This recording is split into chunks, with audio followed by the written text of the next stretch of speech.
Ekonomi madani memperkasa rakyat dilancar esok.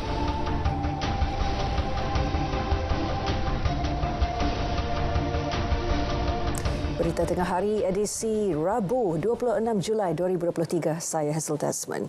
Ekonomi madani memperkasa rakyat bakal dilancarkan Perdana Menteri esok. Pelancaran hala tuju baharu itu merupakan pengemudian dan pengarahan baharu ekonomi untuk menjamin masa depan negara. Pemakluman itu dimuat naik Datuk Seri Anwar Ibrahim di laman rasmi Facebook. Ekonomi Malaysia mencatatkan perkembangan yang lebih baik daripada jangkaan sebanyak 5.6% pada suku pertama 2023, didorong terutamanya oleh perbelanjaan sektor swasta. Terdahulu, Governor Bank Negara Malaysia, Dato' Abdul Rashid Ghaffur berkata, Bank Pusat itu mengekalkan unjuran pertumbuhan keluaran dalam negara kasar KDNK negara tahun ini antara 4.0% dan 5.0%. Kenyataan media bertajuk Siasatan ke atas Datuk Dr. Zulkifli Mohamad, Ketua Pengarah Perkhidmatan Awam, bertarikh semalam yang didakwa dikeluarkan Perdana Menteri adalah palsu. Jabatan Perdana Menteri JPM menerusi akaun Facebook rasmi menyebut tindakan mengeluarkan kenyataan tersebut yang sedang tular menerusi media sosial ternyata berniat jahat dan mengelirukan rakyat. Orang ramai diminta untuk tidak menyebarkan atau berkongsi sebarang maklumat yang tidak pasti atau palsu. JPM turut meminta orang ramai merujuk kepada akaun media sosial rasmi JPM melalui platform Facebook, Twitter, Instagram dan TikTok untuk berita sahih. Orang ramai diingat agar tidak menerbangkan drone tanpa kelulusan di kawasan tumpuan awam sepanjang PRU DUN ke-15. Menerusi perkongsian di Facebook rasmi, pihak berkuasa penerbangan awam Malaysia memaklumkan larangan itu bagi memastikan kelancaran pilihan raya selain mengelak insiden tidak diingini. Ini terutama melibatkan aspek keselamatan dan sekuriti orang ramai, khususnya pengundi di Kedah, Kelantan, Terengganu, Pulau Pinang, Selangor dan Negeri Sembilan. Larangan itu termasuk pada 3 tarikh penting yang ditetapkan SPR, masing-masing pada hari penamaan calon Sabtu ini, pengundian awal 8 Ogos dan hari pengundian pada 12 Ogos, juga sepanjang tempoh berkempen. Turut diingatkan sebarang kegiatan penerbangan termasuk pengendalian drone yang boleh mengundang bahaya kepada orang awam atau harta benda adalah tertakluk di bawah Seksyen 4 Akta Penerbangan Awam 1969 Akta 3, Peraturan 98, Peraturan 140 hingga 144, Peraturan Penerbangan Awam Malaysia dan Civil Aviation Directives. Masyarakat dinasihat tidak mudah percaya dengan sebarang panggilan telefon yang mendakwa terlibat jenayah dan membuat pengesahan dengan pihak berkuasa, agensi berkaitan atau aplikasi semak mule agar tidak menjadi mangsa penipuan. Menerusi kenyataan, Ketua Polis Daerah Seberang Perai Utara, ACP Muhammad Asri Syafiee memaklumkan seorang penjawat awam kerugian lebih RM677,000 selepas menjadi mangsa sindiket penipuan panggilan telefon yang mendakwanya terlibat dalam kegiatan pengubahan wang haram dan dadah. Pihaknya menerima laporan daripada mangsa berusia 40-an semalam. Mangsa hanya menyedari ditipu pada Isnin lepas setelah membuat semakan melalui aplikasi Semak Mule dan mendapati 6 akaun bank yang diberikan suspek mempunyai rekod bersabit kes penipuan. Siasatan lanjut sedang dijalankan mengikut Seksyen 420 Kanun Keseksaan, termasuk mengesan pemilik-pemilik akaun yang digunakan oleh sindiket penipuan terbabit. Ketua Polis Perak Datuk Seri Muhammad Yusri Hassan Basri pula mendedahkan seorang nelayan kerugian lebih RM284,000 selepas diperdaya pelaburan mata wang kripto tidak wujud dan love scam. Mangsa berusia 27 tahun sebelum itu telah berkenalan dengan seorang wanita melalui aplikasi WeChat. Laporan diterima bahagian Siasatan Jenayah Komersial Ibu Pejabat Polis Daerah Krian semalam. Suspek menawarkan pelaburan mata wang kripto kepada mangsa dan menjanjikan pulangan RM200,000 jika mangsa melabur RM30,000. Mangsa mula membuat pelaburan dengan melakukan 99 transaksi pindahan wang secara dalam talian. ke-21 akaun bank bermula 6 Mac hingga 15 Julai lalu.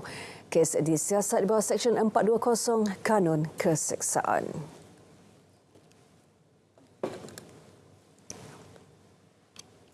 Tata kelola pengurusan tanah persekutuan ditambah baik menerusi pelaksanaan dasar Hala 7 baharu pengurusan tanah persekutuan.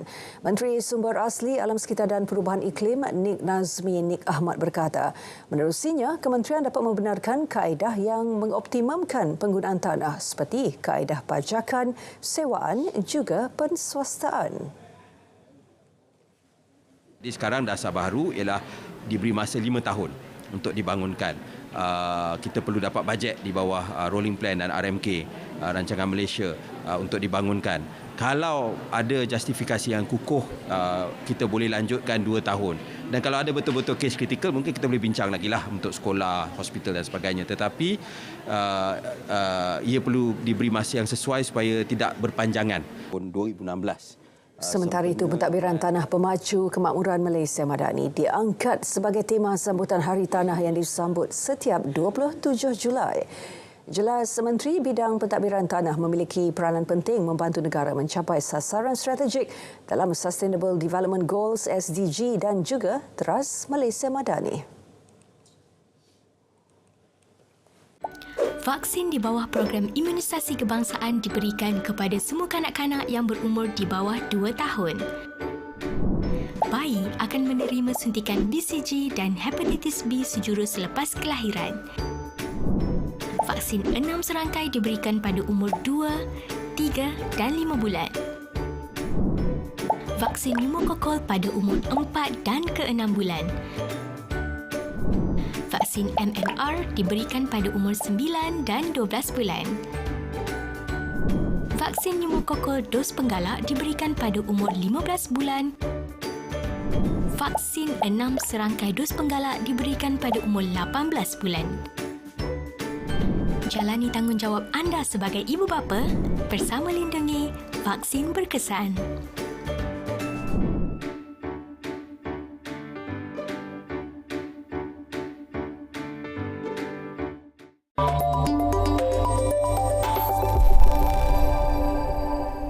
Day3 Digital Berhad memulakan dagangan sulung di pasaran Bursa Malaysia dengan positif apabila dibuka pada 65 sen sesaham.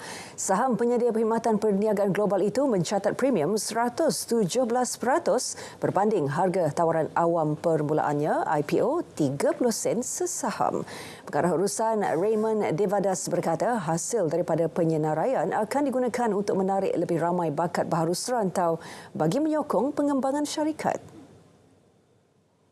Management and staff of Day3 Digital Berhad. It just makes sense to do a lot of this work out of Malaysia because of the costs, especially we're talking about, we go back to who are where's the demand for outsourcing coming from? A lot of this demand is coming from North America, coming out of UK, coming out of Australia. And when you look at these countries, it's always, in terms of cost arbitrage, it just makes sense to run the operations out of Malaysia at the moment. Ketika ini, 95% daripada tenaga kerja merupakan bakat tempatan yang memberikan perkhidmatan kepada klien domestik. Antaranya dalam sektor tenaga, telekomunikasi, media dan teknologi kewangan. Sementara itu, Bursa Malaysia meneruskan kenaikan semalaman untuk dibuka tinggi, menjejaki prestasi positif Wall Street dalam persekitaran keyakinan pengguna yang bertambah baik. Indeks FBM KLCI melonjak 6.77 mata kepada 1,443.56 mata setakat pukul 12.30 tengah hari tadi. Antara kaunter saham paling aktif, Hong Seng kekal tidak berubah pada 9.5 sen. UEMS bertambah 8.5 sen kepada 56 sen dan Day3 naik 33 sen kepada 63 sen. Hong Leong Bank pula muncul kaunter saham paling untung, naik 32 sen kepada RM19.50. Manakala saham San Mau naik 28 sen kepada RM1.60 dan Petronas Chemicals meningkat 19 sen kepada RM6.95. Ringgit dibuka tinggi berbanding dolar Amerika pagi tadi berikutan permintaan untuk mata wang tempatan yang bertambah baik dalam persekitaran sentimen pasaran yang bercampur-campur. Pada 12 tengah hari, ringgit diniagakan pada 4.55 berbanding dolar Amerika. Berbanding dolar Singapura, ringgit disebut pada 3.43 dan berada pada 3.23 berbanding yen. Ringgit diniagakan pada 5.87 berbanding pound sterling dan disebut pada 5.03 berbanding euro. Manakala berbanding Thai baht, ringgit didagangkan pada 13.22. Kelab Media Johor KMJ disaran menceburi peluang baharu seperti keusahawanan dan koperasi selain aktif berpersatuan. Exco Belia Sukan Pembangunan Usahawan, Koperasi dan Sumber Manusia Negeri Muhammad Hairi Mat Shah menyarankan KMJ yang memiliki 149 ahli perlu menyertai koperasi memandangkan peluang pendapatan yang terbuka luas. Mewujudkan satu koperasi kerana koperasi mempunyai peluang-peluang mempunyai grant dana untuk mengembangkan. Mungkin di kalangan-kalangan sahabat-sahabat saya di hadapan ini mempunyai perniagaan kecil-kecilan. So sebab itulah saya meminta selepas ini Encik Fauzi dan sesiapa sahaja yang menerajui barisan baru agar Kelab Media Johor ini membuka satu lagi cabang iaitu Koperasi Media Johor, insya-Allah. Perkara itu dinyatakan beliau ketika berucap pada Mesyuarat Agung Tahunan Kelab Media Johor 2023-2024.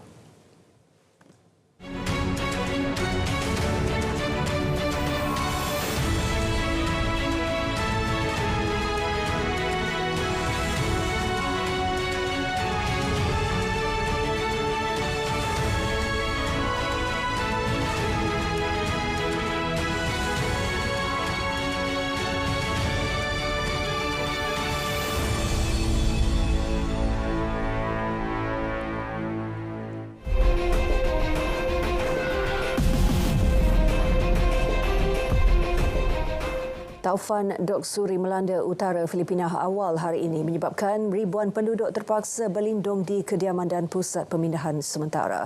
Ribut kuat itu membawa angin dengan kelajuan maksimum 175 km sejam ketika ia membadai perairan sekitar Pulau Fuga di hujung utara Pulau Utama Luzon. Agensi cuaca negeri itu memberi amaran taufan itu boleh mengancam nyawa ketika angin kencang dan hujan lebat melanda wilayah yang kurang penduduk. Taufan yang turut membawa hujan lebat itu mengakibatkan banyak pokok tumbang dan bekalan elektrik terputus. Kira-kira 12,000 penduduk dipindahkan dari rumah mereka berikutan amaran ribut. Banjir juga dilaporkan di kawasan perbandaran Pantai Laulo, Pamplona dan Claveria. Tiada kemalangan jiwa dilaporkan. Taufan Doksuri dijangka semakin lemah apabila merentasi Laut Cina Selatan ke arah tenggara China.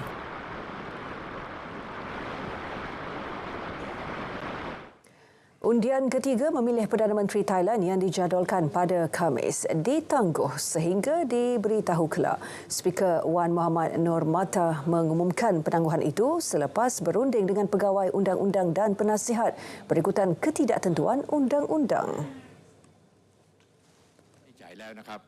Pada Isnin, Pejabat Ombudsman Thailand memfailkan petisyen kepada Mahkamah Perlembagaan untuk menangguhkan pengundian sehingga mahkamah memutuskan perkara itu. Media tempatan melaporkan bahawa persidangan serentak kedua-dua dewan untuk pengundian Perdana Menteri mungkin dimasukkan semula kepada agenda Parlimen berikutan keputusan Mahkamah Perlembagaan. Selepas pilihan raya umum 14 Mei, Thailand masih belum memilih Perdana Menteri baharu. PUTAI, parti kedua terbesar dalam gabungan dengan 141 kerusi, kini mengetuai gabungan 8 parti dalam usaha membentuk kerajaan. Rangkaian pasar raya terkemuka Qatar, Souk Al-Baladi, mengeluarkan semua produk keluaran Sweden daripada raknya sebagai tindak balas terhadap insiden membakar kitab suci Al-Quran di Stockholm. Langkah itu diambil selepas tiada usaha konkret diambil pihak berkuasa Sweden dalam menangani serangan ke atas Al-Quran. Pasar raya itu dalam kenyataan memaklumkan ia melancarkan boikot ke atas semua barangan Sweden sehingga diberitahu kelak. Sweden sebelum ini menegaskan menjustifikasikan aksi mencemarkan Al-Quran atas alasan kebebasan bersuara. Pendatang Iraq, Salwan, mengulangi perbuatan mencemar Al-Quran dengan memijak dan menendang salinan kitab suci itu semasa protes di hadapan kedutaan Iraq Khamis lalu. Di ibu negara Denmark, 2 individu mendakwa ahli kumpulan Patriot Denmark membakar 2 salinan Al-Quran di hadapan kedutaan Iraq di Copenhagen. Angka kematian dalam rusuhan yang melanda sistem penjara bermasalah di Ecuador meningkat kepada 31 mangsa. Terdahulu, kerajaan isytihar darurat 60 hari dalam keganasan terbaru di beberapa penjara di negara itu selepas kumpulan bermusuhan yang ada kaitan dengan pengedar dadah bertelagah. Dalam keganasan terbaru di penjara Guayas di bandar pelabuhan Guayaquil, 11 lagi banduan tercedera. Sekurang-kurangnya 2,700 askar dan pegawai polis bersenjata lengkap menyerbu penjara Penitenciaria del Litoral mengawal semula 3 sekatan sel dengan letupan terkawal. Di bandar Esmeraldas, keganasan dalam penjara yang semakin meningkat mengakibatkan 15 pengawal penjara dan 2 kaki tangan dijadikan tebusan. Pertempuran antara kumpulan Samseng bermula Sabtu lepas. Kira-kira 120 pegawai penjara telah dibebaskan selepas menjadi tebusan di 6 penjara di seluruh negara. Jabatan Biodiversity, Pemuliharaan dan Tarikan DBCA Australia Barat mengesahkan 51 paus mati selepas terdampar dan dilanda ombak di pantai Sainis di barat daya negeri itu. Kaki tangan perkhidmatan taman dan hidupan liar serta sukarelawan juga organisasi kini sedang berusaha menyelamatkan baki 46 paus yang masih hidup dilepaskan kembali ke laut. Ia juga menggesa orang ramai untuk menjauhi pantai buat sementara. Kaki tangan berpengalaman DBCA dikerah termasuk Dr. Haiwan Zoo Perth dan pakar fauna marine bersama peralatan khusus untuk memastikan paus yang selamat terus hidup. Pada pagi Selasa, DBCA menerima laporan bahawa sekumpulan besar ikan paus juruterbang bersirip panjang berenang secara berkumpulan kira-kira 150 meter dari pantai Chinese. Insiden ikan paus besar-besaran yang bergelimpangan itu mencetuskan amaran jerung yang dikeluarkan oleh Kerajaan Negeri Australia Barat. Ini kerana berkemungkinan paus yang mati dan cedera mungkin menarik jerung untuk mendekati pantai.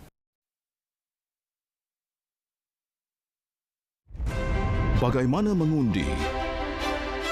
Buat semakan tempat mengundi dan pergi ke saluran yang ditetapkan. Masuk ke tempat mengundi apabila dibenarkan oleh polis yang mengawal. Serahkan MyCard dan slip saluran kepada kerani pengundian pertama. Tunjukkan kedua-dua belah tangan untuk diperiksa. Bergerak ke hadapan kerani pengundian kedua. Celupkan jari telunjuk kiri ke dalam botol dakwat pilihan raya. Dapatkan kertas undi daripada kerani pengundian ketiga.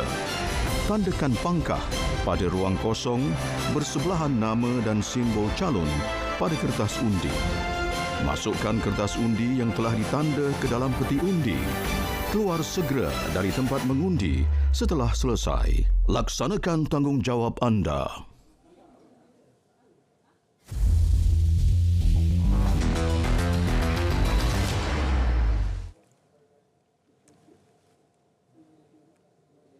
Perlawanan bola sepak Liga Super 2023. Pertembungan sengit terus menggegar aksi perlawanan dalam memburu tahta kejuaraan. Sabtu 29 Julai, Johor Darul Takzim bertemu Selangor FC 8.30 malam di saluran OK dan saluran Sukan RTM. Saksikan juga secara pensterima langsung di RTM Klik. Bermula Oktober ini, pelajar sekolah boleh merasai pengalaman beraksi di Stadium Nasional Bukit Jalil SNBJ. Bersempena ulang tahun ke-25 Kuala Lumpur Sports City KLSC, Perbadanan Stadium Malaysia PSM memberi tawaran istimewa kepada semua sekolah menggunakan SNBJ secara percuma bagi tempoh 2 tahun khusus untuk penganjuran Hari Sukan.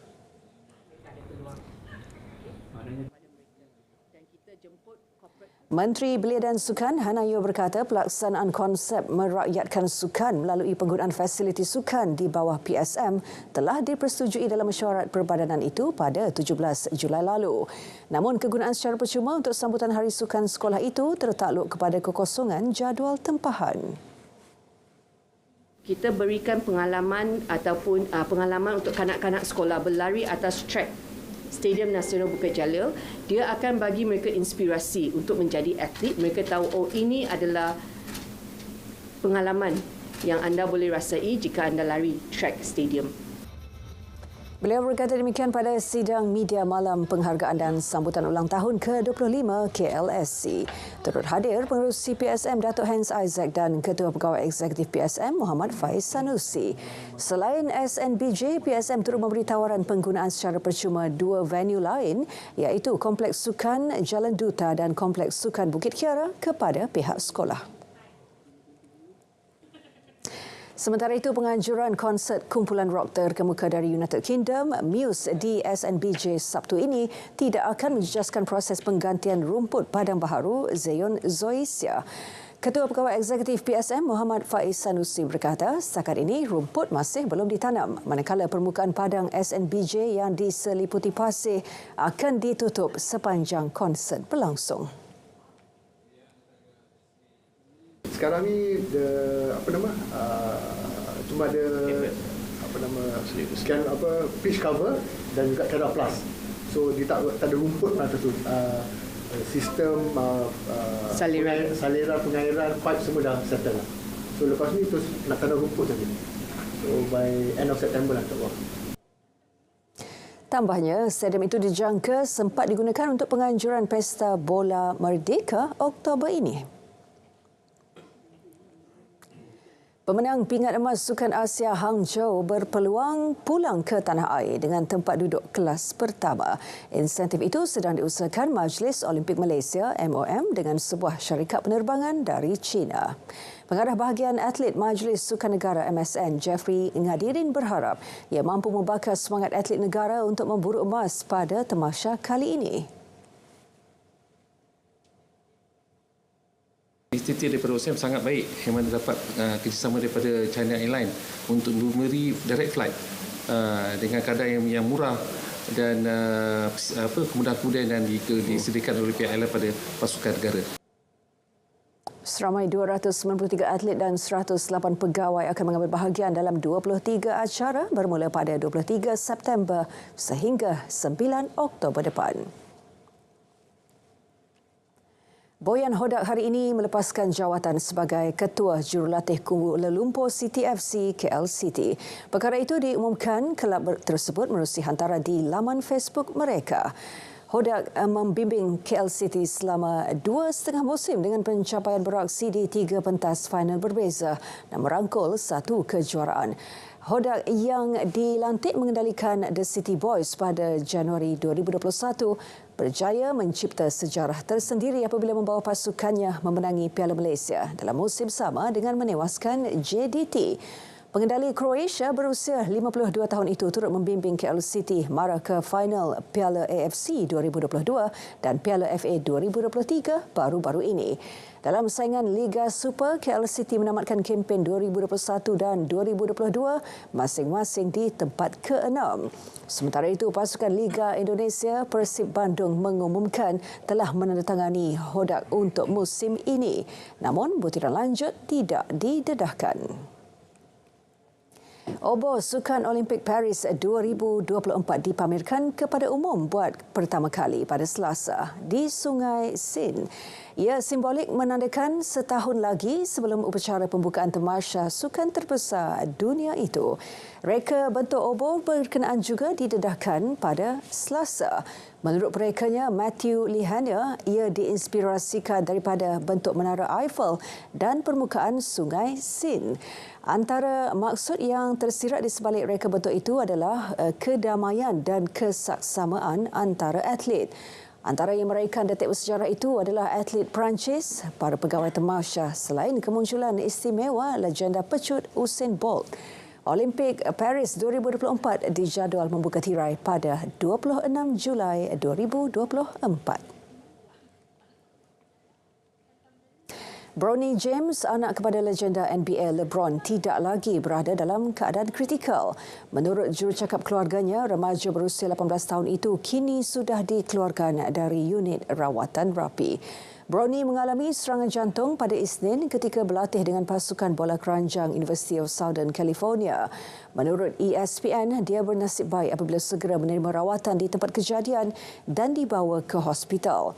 Bagaimanapun, butiran lanjut mengenai kejadian itu tidak didedahkan dan pihak keluarganya juga masih belum dapat dihubungi. Bronny merupakan antara pemain bola keranjang muda yang dikatakan mampu menyinar mengikut jejak ayahnya, LeBron. Tenis terbuka Atlanta, bekas pemain nombor 4 dunia Kei Nishikori menepati ramalan mara kepusingan kedua dalam kemunculan semulanya di saingan jelajah. Pemain Jepun berusia 33 tahun itu bagaimanapun perlu menempuh 2 aksi tie break sebelum menewaskan Jordan Thompson dari Australia 7-6 dan 7-6. Bekas finalis terbuka Amerika itu terlepas perlawanan peringkat jelajah ATP dalam tempoh hampir 2 tahun kerana kecederaan. Dalam satu lagi pertemuan, pemain Cina Wu Yibing menewaskan Kohontan Mute dari Perancis. Yibing nyata menguasai perlawanan dengan kemenangan 6-3, 6-4 untuk mara kepusingan kedua. Turut layak Dominik Kopfer dari Jerman yang mengetepikan cabaran John Isner. Biarpun tumpas 3-6 di set pertama, Kopfer bangkit memberikan tentangan sengit sebelum menang 7-6 dan 7-6. Rangkuman berita utama.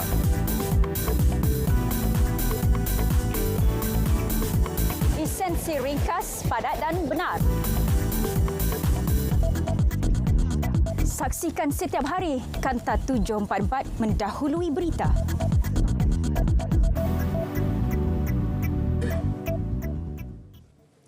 Baik, berita tengah hari berakhir di sini. Terus setia bersama berita RTM untuk perkembangan sahih sepanjang masa. Saya Hazel Desmond, Malaysia Madani, tekad perpaduan penuhi harapan.